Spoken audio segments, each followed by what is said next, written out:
Friends, you and I are interested in learning how to use our minds, and in the most effective manner. We want to know how to think in such a manner that our lives will be happy and successful. And learning how to think rightly is like learning how to use any other set of tools. Most of us have felt that our lives are governed by our conscious thinking. But one of our leading scientists has said that almost 90% of our lives are controlled by our habit patterns of thought. Habit patterns of thought are different from our conscious thinking. For example, when you drive your automobile, you do not consciously think about applying the brake when you see a traffic signal. The act of your foot being placed on the brake is automatic. This action has been repeated so often that the driver no longer has to think about it. A habit has been formed, and this habit pattern takes control of his actions, as though some force or some power other than himself were operating. This matter of habits relates to almost everything we do. And if we are going to get the most out of our mental tools, let's understand how thought patterns are established and what kind of thought patterns are the best for us to live by. Dr. Albert Salter, one of the outstanding psychologists of the world, once had a patient, and he shined a light in front of his eyes. At the same time that the light was turned on, to make the pupils of the eyes contract, a bell was rung. Now this was repeated many times, and each time that the light was placed in front of the patient's eyes, the bell was rung. And each time this happened, the pupils of the eyes contracted. After this had been repeated a sufficient number of times to have trained the person to react in a certain way, another step was taken. The patient was given a switch which controlled both the light and the bell, which he held in his hand. And when the doctor would say the word contract, the patient would close his hand, squeeze the switch, which turned on the light, and ring the bell. When this was done, the pupils of his eyes again contracted. And after this was done often enough to have established a habit, the light and the bell both were taken away, as was the switch. And then an interesting thing was noticed in this experiment. The doctor would first say to the patient, contract, and the patient would close his eyes as instructed, and the pupils of the eyes would contract. But to make the experiment even more complete, the patient was then told not to close his hand while the doctor simply said the word contract. And at this command, the pupils of the eyes would contract. Now, up to this point, there is one thing that we should notice about this experiment. They have all been built and carried out on the basis of suggestion. But here, it seems to me, is a place where the most revealing part of the power of mind enters into the experiment. For finally, the doctor simply sat by his patient and thought the word contract, and the pupils of the patient's eyes contracted. Now, doesn't this indicate the oneness of mind? A generation past, it would have seemed beyond the realm of imagination that one person could sit and think a certain thing and have another person respond to it so definitely. This could not happen, you see, unless there were but one mind of which each one of us is a part. We have been so accustomed to think that you have a mind and I have a mind and our friend has a mind. But the evidence that there is but one mind now shows us that each one of us is using the same mind, only in a different and an individual way. And our use of it is mostly in the formation of our habit patterns. The doctor's patient had established a habit of responding physically to a certain word. The word happened to be contract, and the response was the contraction of the pupil of the eyes. Wouldn't it be interesting to find out how many of us have certain command words or situations or conditions to which we respond in certain ways? We should probably learn that almost every moment of the day we are unconsciously listening to some kind of a command, and we are responding to it exactly in the way that we have been trained to respond. Just think how we react to such words as weariness or fatigue or sorrow.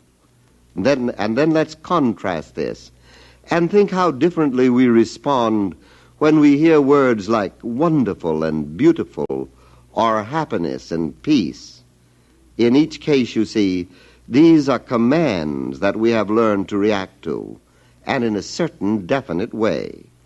It is little wonder that Jesus said, "The words that I speak unto you, they are spirit, and they are life."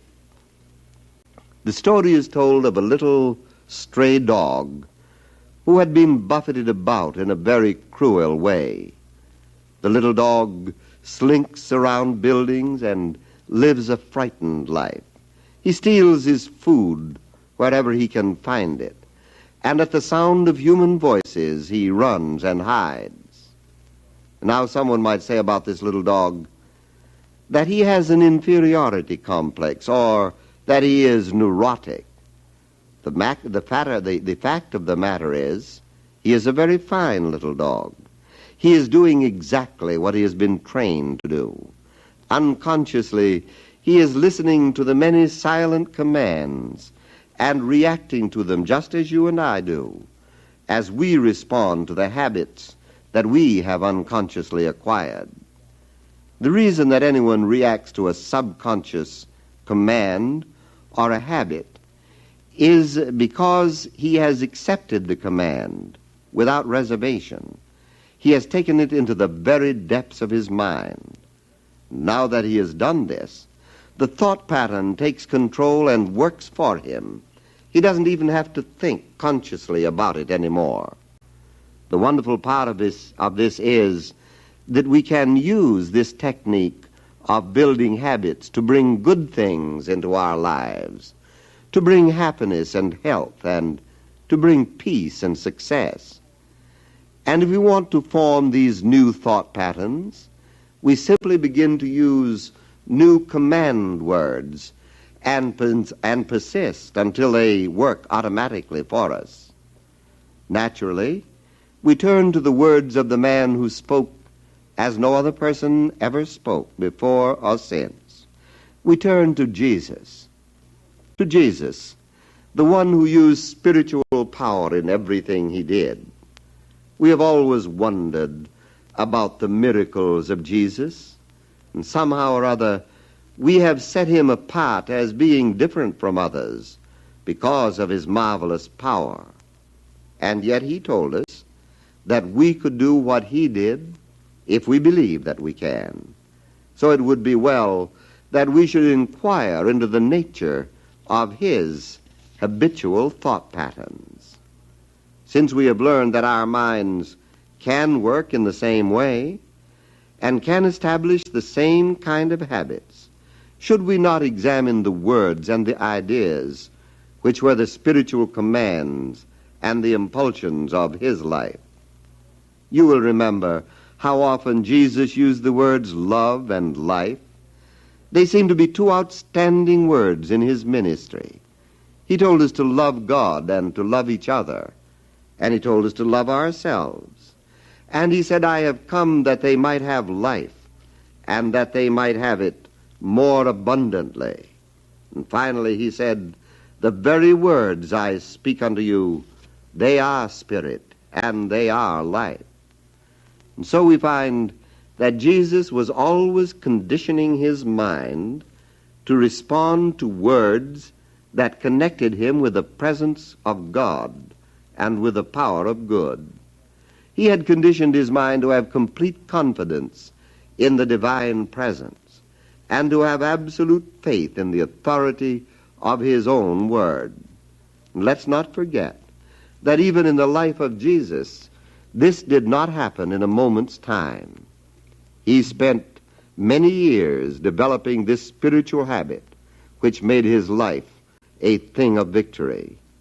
You will remember that Jesus said that we should pray without ceasing. He who had done more with the power of good than any other man who ever lived was pointing out to us that we also should persist in establishing spiritual habits of thought. And so let's go about it in a direct way. Let's give attention to the kind of words that Jesus used. And let's stop for a moment and examine our own words, our own commands. How many of us are listening to the confusion of the world and all of the words that go to make up this confusion? Even in the face of all this, even in the face of all the confusion on the earth, we can still speak a word of peace, and we can speak a word of peace with complete authority, for we know that behind humanity's conflicts there is the peace of God, a peace which is never disturbed by our struggle, and when we become disturbed inside, then is the moment to be still and to say, peace. And when we are afraid of anything, then is the time to speak the word faith. And when we become angry or listen to the words of hatred, then is the moment to use the word love. It is not enough simply to do this once or twice a day. Each of us must discipline himself so that he persists in using these creative spiritual commands. We must do it over and over again until what was at first a conscious, a deliberate effort to speak a good word becomes so embodied in our minds, so completely accepted, that there is nothing within us that can argue with the good that we have spoken. We must let the words of faith and love and life become so deeply seated in our minds that we use them automatically. When this happens to us, and when we have acquired this spiritual habit, we shall discover that life responds to the words we use, and it responds in exactly the way we use them, just as Jesus said, "Thy faith hath made thee whole." It is wonderful that you and I are free, that we are free to choose the words of power and words of life. This itself is the gift of God, a gift so freely given but so seldom used. Now we wish to use this power that we may get more out of life and contribute more to it. And so let's begin this very minute. Let each of us right now say to himself, there is a spiritual command to which I listen and to which I shall respond. From this moment, I shall let the words of love and life and peace speak clearly and with authority in all my experience. No matter what happens around me, no matter what happens in the world, I shall know that this thing called life is forevermore proclaiming its wholeness. It is saying to me, life and love and peace. And I shall listen to this still small voice as it speaks within me, and I shall proclaim its words of peace and life and love, so that they shall become life and power unto me. And because they become life and power to me, they shall bless those around me. They shall bring happiness and confidence and joy and health to those to whom I speak my healing word. And just as the Father hath given unto me of his life, so may I now give unto the world that which is my life, And so may I become a messenger of faith and hope and love.